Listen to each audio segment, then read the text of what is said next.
Now, let us prepare our hearts and minds for a time of meditation. I invite you to find a comfortable position in your seats. Close your eyes if you wish. Take a few deep breaths. Let go of any distractions or worries that may be on your mind.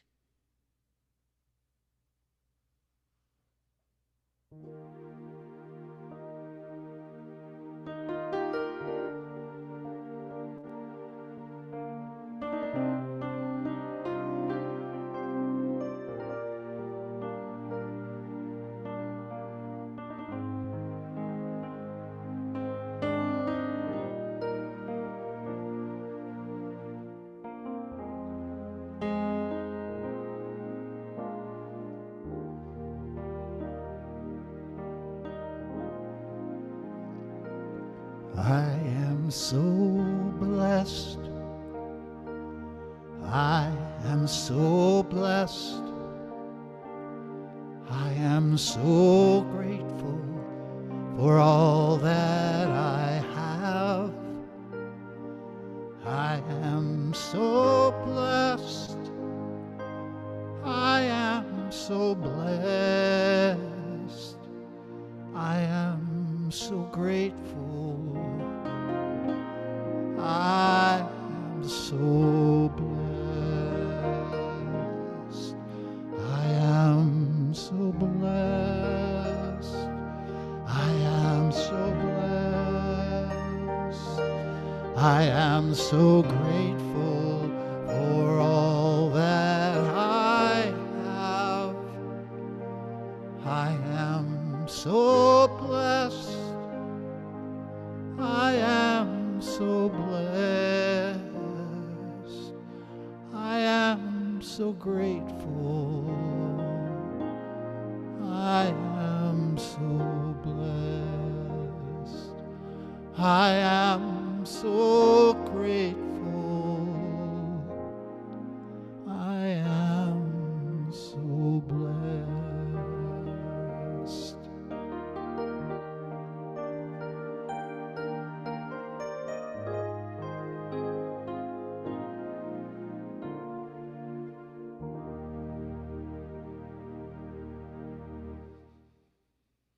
Deep, deep, deep breath in now. Deep breath in and hold it for a moment. And when you're ready, exhale, exhale, exhale completely and let all of that breath out. And once it's emptied out, let's take in one more deep breath in and hold it once again for a moment. And then when you're ready, slowly, slowly exhale. And as you exhale, let the shoulders drop and let that belly drop and let the jaw relax and settle in. Settle into a time of renewal, a time of refreshment, a time of rejuvenation, a time to become very aware that I am so blessed that I have all that I need. Everything that I need is available to me. All that I need is there for me to say yes to. For I am so blessed. Settling in now, settling into the blessing that we are, to the blessing that we have, settling into the blessing that we be. Breathing in, breathing out, the body relaxes. If there's any place in the body where there's any tension, any stress, I invite you now to breathe into it. Breathe into that spot. And as you breathe in and breathe out, relax, release, let go. For you can relax your body. It is yours to do, to breathe in and then breathe out. and allow the body to rest, to settle down, to be, to allow the body to be present in this present moment. I am so blessed, so very blessed. And as my body relaxes, as I settle into this now moment, the thoughts in my mind begin to slow down. The ideas that are mine to express slow down. And there's clearing in my mind. The ideas don't come as quickly, and I don't need to act on them as quickly. I sit and focus on the breath and welcome each idea that flows. I acknowledge it, I thank it, and I allow it to flow on its way. Each idea, each blessing that comes our way, we acknowledge, we become grateful, and then we release it on its way. And in the midst of releasing, in the midst of a relaxed body, in the midst of a slowed down mind, I once again discover that God and I are one. That God and I are one, that there is not one spot where God is not, and that I am one with God, and God is one with me, and we are one with each other.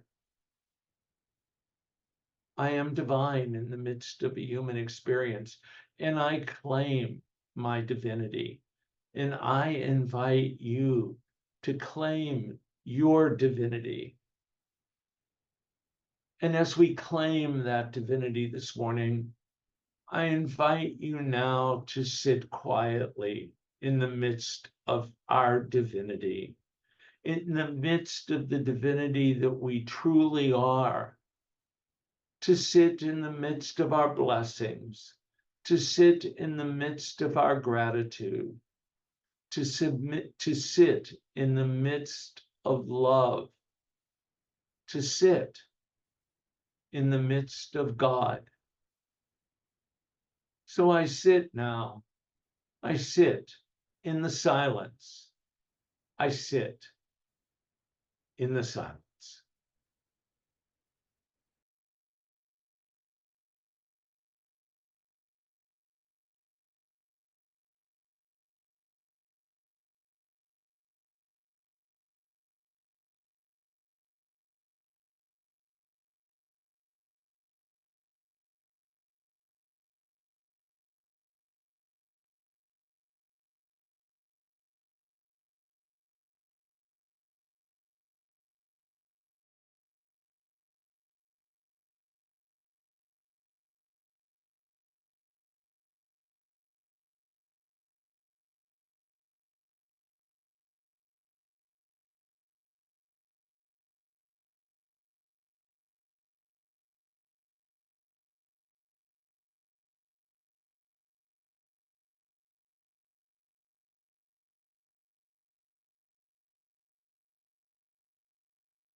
Breathing in and breathing out.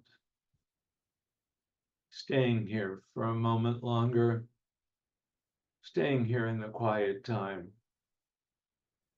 staying here in the midst of my divinity, in the midst of my oneness with all that is.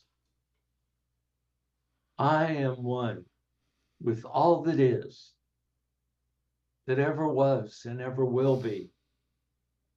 I am a part of the universe, and the universe is a part of me.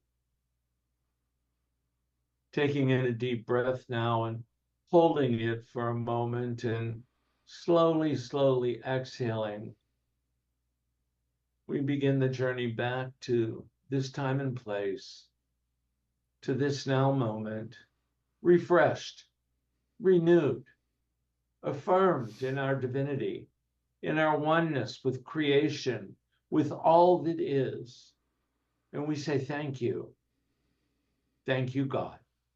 And so it is. Amen.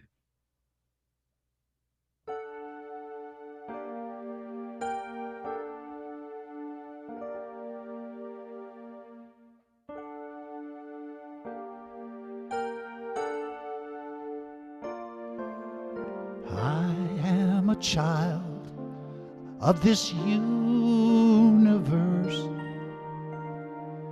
The ocean dances at my feet.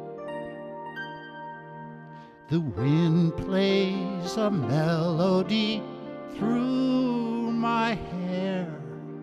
I am loved at every turn. I am kissed by Mother Earth. I am a child of this universe. The sun warms me in its embrace. The stars have aligned for me in the sky. I am honored by all life. I am held by Father Time. Every blade of grass, every shaking leaf on the tree, every mountain top sings of the glory of God moving through me.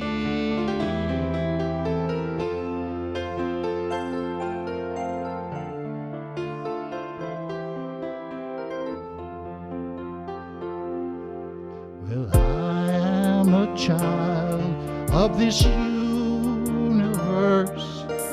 Through my breath, all of life can breathe. I plant the seeds with my every dream. I can love at every turn and give a kiss to Mother. Yes, I am a child of this universe. I greet the God in each face. I am a channel for peace to flow. Oh, I honor all of life. I am one with Father Time, and every blade of grass, every shaking leaf on the tree, every mountain top sings to the glory of God moving through me, moving through you, moving through us, moving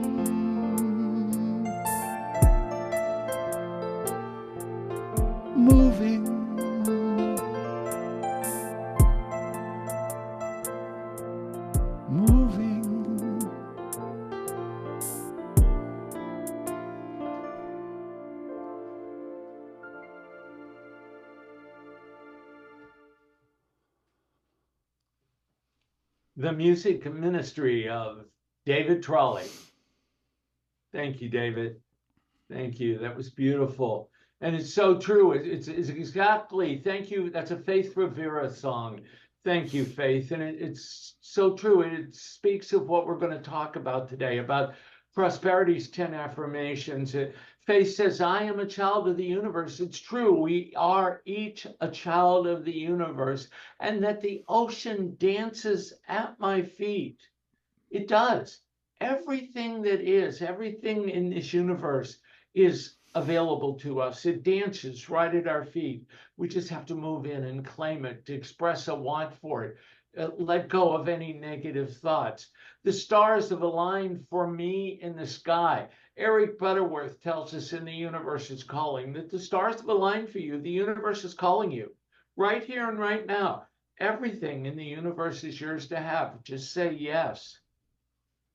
I plant the seeds with my every dream. That's how we manifest, isn't it? Imagination, we plant the seeds with our every dream. We grab onto a thought, and then through faith, we bring it into substance. We bring it into this reality. We bring it into this human experience. I greet the God in each face. Think about our planet, about this human experience. If we just stopped and greeted the God in each face, acknowledge that we are one with each face, that God and I are one. Such abundance, such prosperity. God moving through all, moving as me, moving as you, moving. God is moving through each and every one of us, through this human experience with us. And so today we talk about that abundance, about our prosperity, about prosperity's affirmations. But first, I wanted to, well, we're talking about prosperity's 10 commandments, and that made the 10 commandments makes some of us think of Moses, makes me think of Moses. And I happen to have heard that, well, Jesus and Moses were out golfing together. Any of you golfers ever seen them out on the course with you? Jesus and Moses were out golfing, and Jesus says, watch this drive.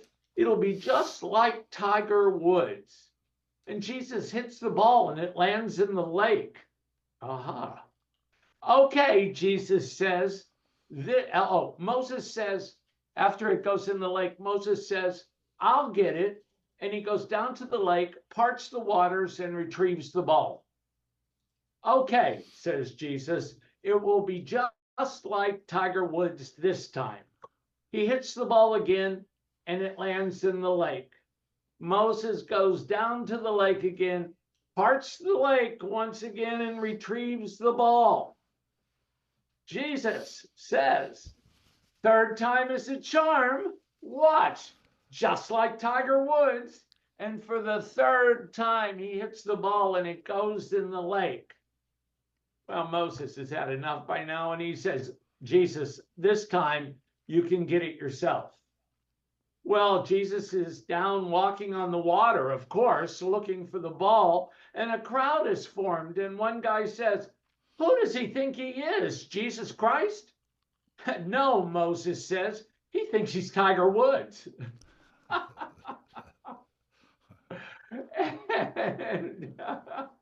Now, after that joke, don't hesitate to put money in the offering basket this morning, because that's exactly what little Timmy did. Timmy didn't want to put his money in the offering plate Sunday morning, so his mother decided to use some hurried, creative reasoning with him. She leans over as Timmy's holding back on his money from dropping it in the offering plate, and she says to him, honey, she whispered in his ear, quick, drop it in the plate. It's tainted. Horrified, the little boy obeyed and drops the offering in the plate. After a few seconds, he looks up at her and he whispers, but Mommy, why was the money tainted? Was it dirty? And she said, oh no, dear, it's not really dirty. It just tain't yours and it tain't mine. It's God's. So, okay, enough of that. So Well, we move forward into maybe a serious subject. Serious things were happening yesterday. It seems like so often since I've been with you here at Unity of Davis, I've come on Sunday morning with events that have taken place in this human experience. Pandemics, George Floyd, an insurrection, an election, an assassination attempt. Last week, or the last time I was here, my talk was on leaving a legacy. And I said to you that I want to be known for leaving a legacy of democracy. And I again call on you to come with me this morning in leaving a legacy of democracy. If you want democracy to continue in this country, we need to practice Unity's principles, fifth step. I invite you to take action to preserve our democracy. And if you look in the e-news this week, you'll see down towards the bottom a way to help build democracy that prioritizes the voices of all people. There's information there on the Center for Common Ground, ways that you can volunteer to continue our democracy through phone banking and postcard writing and texting and volunteering. It's a nonpartisan organization. It's not about partisanship. It's not about who and what and where. It's about freedom. It's about our democracy. I invite you to work with me over the coming 6 months in holding on to democracy. Thank you. Thank you. The Ten Commandments, thank you, based on principle and are about a way of living. And God knows another thing we hear about so much today is the Ten Commandments being ordered to be placed on a wall in schools in Oklahoma. And then, of course, they're attached to the Bible, that everybody should be reading the Bible. And we know that we have freedom of choice. That's one of the things that comes with democracy, the freedom to choose. But that doesn't mean that there's anything wrong with the Ten Commandments. They are wonderful. They are good. And they don't have to be called the Ten Commandments from the Bible. They could be called 10 ways of living in this human experience, 10 ways of being in this human experience, 10 ways of making it through the human experience. So where did these 10 commandments in the Bible come from? What was going on? Well, so here they are, the Israelites, right?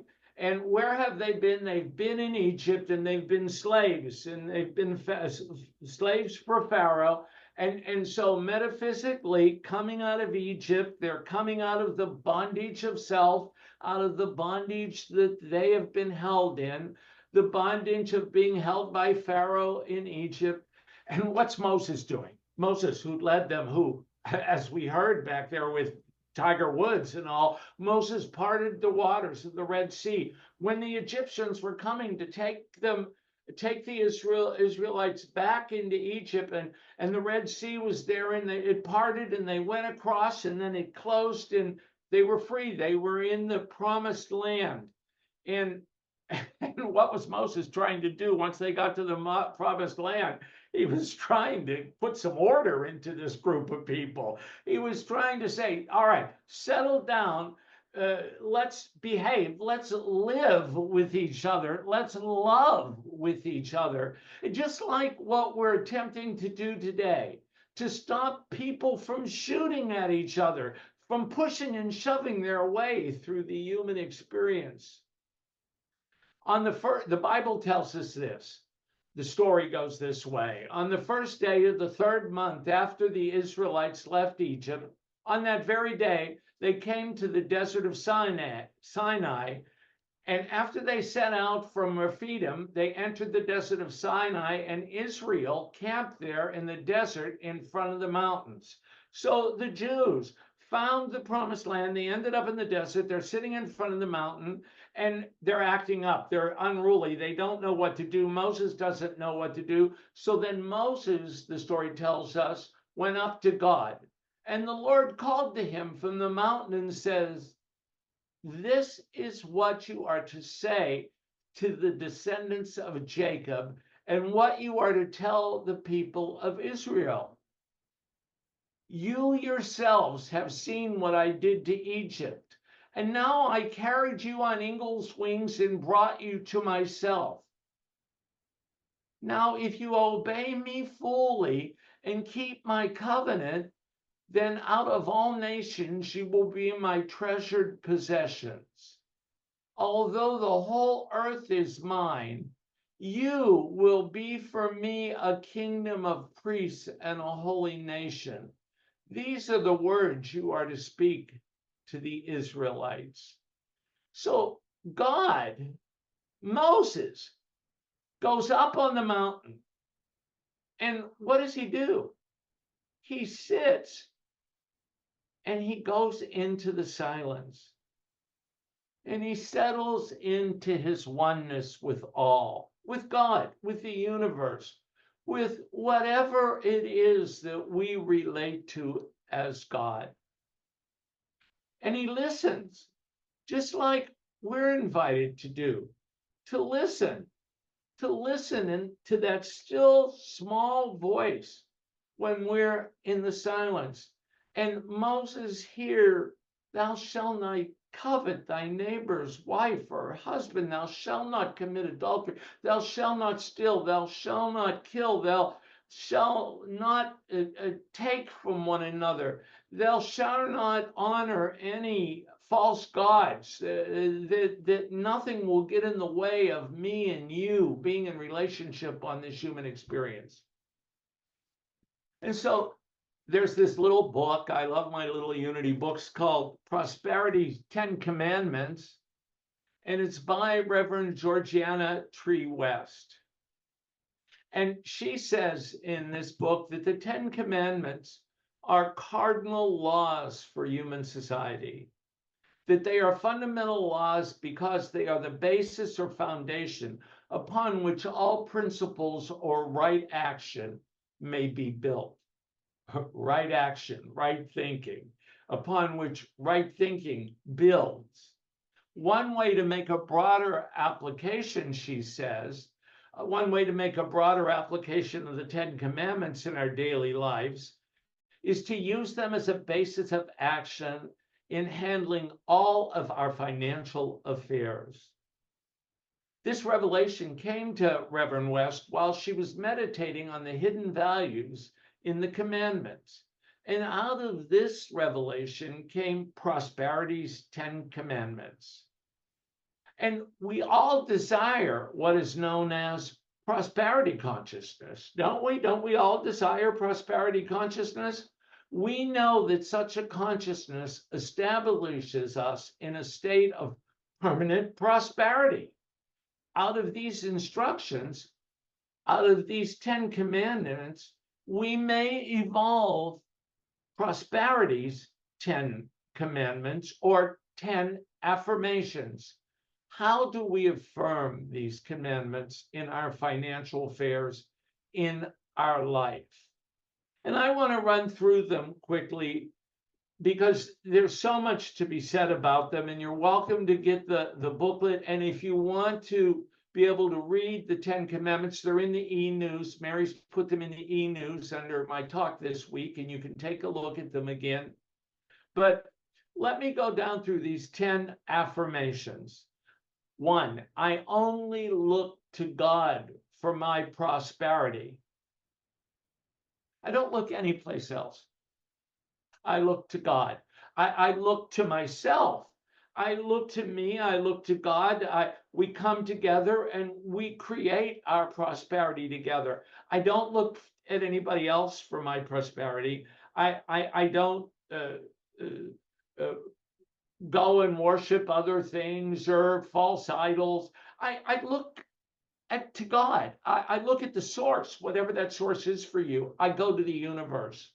I am open and receptive to the universe. I say yes. Number two, now listen to this one. It's a good one. Number two, I make no mental images of lack. I make no mental images of lack. I don't let the thought of lack come into my mind and make a mental image. Thoughts held in mind create their like kind. So why would I even let a mental image of lack in my mind? It doesn't make sense. So I stop it. And if it persists, what do I offer it? I offer it a denial. I deny any power to it, and I affirm that I make no mental image of lack. We just don't even let any mental image come in, because once we do, we've started off into lack consciousness. We've left that prosperity consciousness world. And then number three, I speak no word of limitation. No word of limitation do I speak that I don't have enough, that we don't have enough, that I can't do this, that we won't have the funds that we need to do that, that we're lacking in some way, or that we are limited, that we're limited as individuals, that we're limited as a ministry, that we're limited as a human race. We're unlimited. We have everything available to us that we could possibly want in this human experience. And by not speaking any word of limitation, what does speaking do? The power of power, right here in the throat. We put power into a thought when we speak it. So we speak no word of limitation. We don't give lack and limitation that power. And then number four, I let go and let God work in my affairs. Oh, that's hard, isn't it? To let go of what we think ought to be and what we think is the right way to go, or what we think is what it should look like. Well, as hard as it is, we work on letting go and let God work in our affairs. We stop and we co-create with the universe. We don't say, I have to have it this way. We say, what would this look like if we co-created it together? I let go. I release the way I say it has to be and work with God. And I deal, here's a fun one. I deal honorably with God and all his pay clerks. All his pay clerks. Where do we get our prosperity from? And there are pay clerks. That's our pay clerk. That's where we're getting our pay. Where do we get our prosperity from? Why, we get it from each other. We share our abundance through the law of giving and receiving. And how do we treat each other then? How do we treat each other honorably and give thanks for each other being each other's pay clerks, that we can participate together in the law of giving and receiving, in prosperity's law? Number six, I keep my wealth circulating wisely. It doesn't stop at, I keep my wealth. It doesn't stop there. I keep my wealth circulating wisely, because it's not the law of receiving or the law of giving. It's the law of giving and receiving, the law of circulation of substance. It circulates. And so recently, Denise Morse and Sue Barton went up to our storage shed in Woodland, and where we had two vaults filled with God knows what. I'm not even sure what anymore, but it was all kind of stuff. And what we didn't need it anymore. We weren't going to use it anymore, but we were paying for it. And so what did they do? They circulated all of that stuff. They redistributed it. They put it back into circulation through other vehicles, other people. And so we kept our wealth circulating wisely. And number 7, I use my wealth for good purposes only.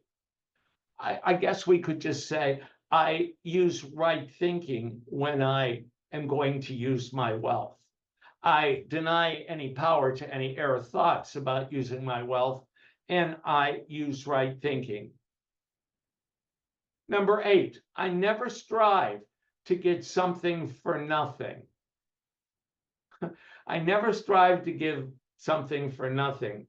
I'm not willing to give. I just want to receive. It's owed to me. I don't want to have to do anything for that. I just want to receive it. No, I never strive to get something for nothing. It's the law of giving and receiving. I'm willing to get, to give, to get. I'm willing to give, to get. Number 9, I never talk poverty. I tell the truth about God's abundance. Well, doesn't that make sense in New Thought? I never talk poverty. Talking poverty creates poverty. Talking poverty brings poverty and lack and limitation into our mind. But truthfully, God's abundance is limitless. Look at the world around us. It's limitless. Everything that we possibly could want is ours to have. And so we affirm God's abundance. We deny any power to thoughts about poverty. And number 10, I like this one too. I take my eye off of my neighbor's wealth. I claim my own. Well, that sums up those 7 deadly sins, doesn't it? Of greed and selfishness and all those things, because there's no need for them, because we have everything that's right there in front of us. And so we take our eyes off of what somebody else has. We take our eyes off of wanting that. We take our mind away from judgment, and we put our eyes and claim our own abundance. Georgiana Tree West says that every thought of poverty, fear, limitation, worry, and doubt is a false image. And every thought, word, and act of ours motivated by such thinking constitutes bowing down to idols and serving them. Not looking to God, but seeking a false God, seeking a false source. Speaking the word of lack or limitation, when we talk of poverty, we are affirming a falsehood, namely that there is an absence of the presence of God, the presence of all good. Georgiana says we can never become prosperous as long as we affirm poverty. A word is a spoken or written symbol of an idea. The words that we speak are written or verbal symbols of an idea. I want to close with a quote from Eric Butterworth. For those of you who have been coming to the Discover the Power Within book study class, in Discover the Power Within, chapter 14, Butterworth says this: we live in a universe that is opulent, limitless, and accommodating. It will manifest for us exactly what we have the consciousness to encompass: an opulent kingdom of substance, of creative ideas. The law is, it is the Father's good pleasure to give you the kingdom. God is all sufficiency. God is your instant, constant, and abundant supply.